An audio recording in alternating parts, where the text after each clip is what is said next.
Before you begin, remove the access panel, 2.5-inch storage drive cage, fan, heatsink, wireless LAN module, M.2 solid-state drive, and memory boards.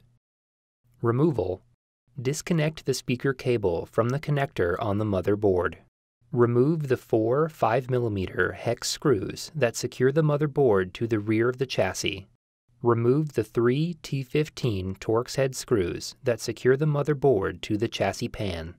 Lift the front edge of the motherboard and guide the external connectors on the motherboard out of the cutouts in the chassis. Remove the motherboard. Replacement: at an angle, tow the external connectors on the rear edge of the motherboard into the cutouts in the chassis and lower it into position. Replace the 3 9mm T15 Torx head screws that secure the motherboard to the chassis.